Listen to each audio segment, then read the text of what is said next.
نحمده ونصلي على رسوله الكريم اما بعد اعوذ باللہ من الشیطان الرجیم بسم اللہ الرحمن الرحیم۔ السلام علیکم۔ سیرت النبی سے ہجرت کے واقعات اور اس کے موضوع کو آگے لے کر چلتے ہوئے میں آپ سب کی خدمت میں حاضر ہوں۔ کل کے موضوع میں ہم بات کر رہے تھے ہجرت کی، حضرت ابو بکر رضی اللہ تعالیٰ عنہ کی جان نثاری کی، ان کے ساتھ کی، ان کی مدد کی، اور آج وہ موضوع حصے میں داخل ہو چکا ہے جب نبی پاک صلی اللہ علیہ وآلہ وسلم مدینہ منورہ پہنچنے والے تھے۔ وہاں کے لوگوں کو آپ کی خبر پہلے ہی پہنچ چکی تھی، لہٰذا تمام شہر ہماتن چشم انتظار تھا۔ معصوم بچے فخر اور جوش میں کہتے تھے پیغمبر رسول آ رہے ہیں۔ لوگ ہر روز تڑکے سے نکل کر شہر کے باہر جمع ہوتے اور دوپہر تک انتظار کر کے حسرت کے ساتھ واپس چلے جاتے۔ ایک دن انتظار کر کے واپس جا چکے تھے کہ ایک یہودی نے قلعہ سے دیکھا اور قرائن سے پہچان کر پکارا کہ اے اہل عرب، لو تم جس کا انتظار کرتے تھے وہ آ گیا۔ تمام شہر تکبیر کی آواز سے گونج اٹھا۔ انصار ہتھیار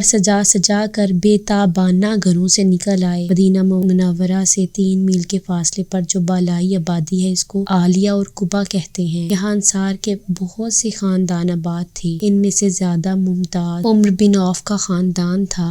حضرت صلی اللہ علیہ وآلہ وسلم یہاں پہنچے تو تمام خاندان نے جوش مسرت میں اللہ اکبر کا نعرہ مارا۔ یہ فخر ان کی قسمت میں تھا کہ میزبان دو عالم صلی اللہ علیہ وآلہ وسلم نے انہی کی مہمانی قبول کی۔ انصار ہر طرف سے چوک در چوک آتے اور جوش عقیدت کے ساتھ سلام عرض کرتے۔ اکثر اکابر صحابہ رضی اللہ تعالیٰ عنہ جو حضرت صلی اللہ علیہ وآلہ وسلم سے پہلے مدینہ میں آ چکے تھے وہ بھی انہی کی گھروں میں اترے تھے۔ چنانچہ حضرت عبیدہ، مقداد، خباب، سہیل، صفوان، ایاز، عبداللہ بن مخرمہ اب تک انہی کے مہمان تھے۔ جناب امیر رضی اللہ تعالیٰ عنہ حضرت صلی اللہ علیہ وآلہ وسلم کے روانہ ہونے کے 3 دن بعد بھی مکہ سے چلے تھے، وہ بھی آ گئے اور یہیں ٹھہرے۔ تمام مورخین اور ارباب سیر لکھتے ہیں کہ حضرت صلی اللہ علیہ وسلم نے یہاں صرف 4 دن قیام فرمایا، لیکن صحیح بخاری میں 14 دن ہے۔ یہاں آپ کا پہلا کام مسجد کی تعمیر کرانا تھا۔ وہ مسجد جس کی بنیاد پہلے ہی دن پرہیزگاری پر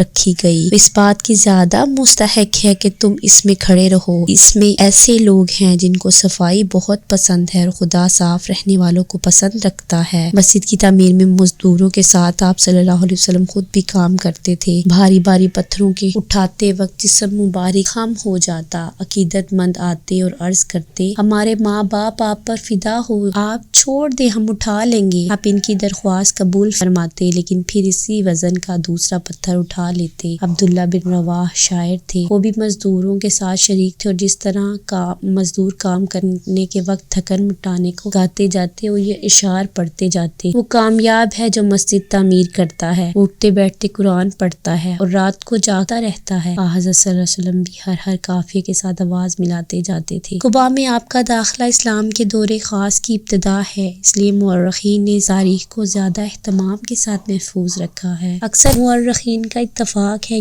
کہ یہ 8 ربیع الاول 13 نبوی تھی۔ 14 دن کے بعد آپ شہر کی طرف تشریف فرما ہوئے۔ راہ میں بنِ سالم کے محلہ میں نماز کا وقت آ گیا۔ جمعہ کی نماز یہیں ادا فرمائی۔ نماز سے پہلے خطبہ دیا۔ یہ حضرت صلی اللہ علیہ وسلم کی سب سے پہلی نماز جمعہ اور سب سے پہلا خطبہ نماز تھا۔ لوگوں کو جب تشریف آوری کی خبر معلوم ہوئی تو ہر طرف لوگ جوش و مسرت سے پیشے کرنے کے لیے دوڑے۔ آپ کی ننھالے رشتہ دار بنو نجار ہتھیار سجا کر آئے۔ قباء سے مدینہ تک درودیہ جانثاروں کی صفیں تھیں۔ راہ میں انصار کے خاندان آتے تھے۔ ہر قبیلہ سامنے آ کر کہتا حضور یہ گھر ہے، یہ مال ہے، یہ جان ہے، آپ دعائے خیر دیتے۔ شہر قریب آ گیا تو جوش کا یہ عالم تھا کہ پردہ نشین خاتونیں چھتوں پر نکل آئیں اور گانے لگیں۔ چاند نکل آیا، طلع البدر علینا، وہ وادیوں کی گھاٹیوں سے، ہم سب پر خدا کا شکر واجب ہے جب تک دعا مانگنے والے مانگیں۔ ہم خاندان نجار کی لڑکیاں ہیں، ہم محمد صلی اللہ علیہ وآلہ وسلم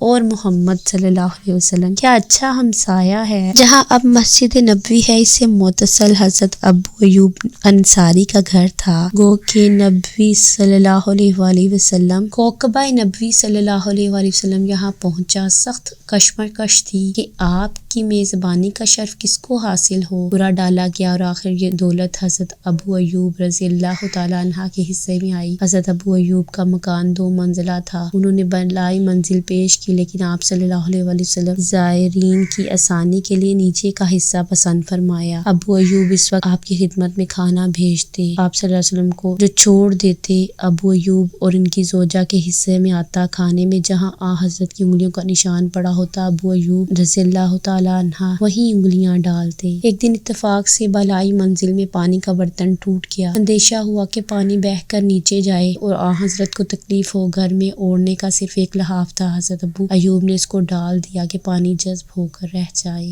حضرت صلی اللہ علیہ وسلم نے 7 مہینہ تک یہیں قیام فرمایا۔ اسی اثناء میں جب مسجد نبی صلی اللہ علیہ وسلم اور آس پاس کے حجرے تیار ہو گئے تو آپ نے نقل مکانی فرمائی۔ مدینہ میں آ کر آپ نے حضرت زید رضی اللہ تعالیٰ عنہ کو 2 اونٹ اور 500 درہم دے کر بھیجا کہ مکہ جا کر صاحبزادیوں اور حرم نبی کو لے آئیں۔ حضرت ابو بکر صدیق رضی اللہ تعالیٰ عنہ نے اپنے بیٹے عبداللہ کو لکھا کہ وہ اپنی ماں اور بہنوں کو لے کر چلے آئیں۔ حضرت کی صاحبزادیوں میں سے حضرت رقیہ حضرت عثمان کے ساتھ حبش میں تھیں۔ حضرت زینب کو ان کے شوہر نے نہ آنے دیا۔ زید صرف حضرت فاطمہ زہرا رضی اللہ تعالیٰ عنہ اور حضرت ام کلثوم اور حضرت سودا رضی اللہ تعالیٰ عنہ کو لے کر آئے۔ حضرت عائشہ اپنے بھائی عبداللہ کے ساتھ آئیں۔ اسی کے ساتھ میرا آج کا موضوع ختم ہوتا ہے۔ اجازت لینے سے پہلے میں آپ سب سے عرض کروں گی کہ ان موضوعات کو پڑھ کر ہمیں کیا سیکھنا ہے۔ آپ صحابہ کرام رضی اللہ تعالیٰ عنہما کی جانثاریاں دیکھیں، قربانیاں دیکھیں، نبی پاک صلی اللہ علیہ وآلہ وسلم کے لیے ان کی عقیدت دیکھیں کہ کس درجہ کا ایمان تھا ان کا، اور ہم آج عیش و عشرت میں کہاں پر کھڑے ہیں، کیا ہم جنت میں کس مقام پر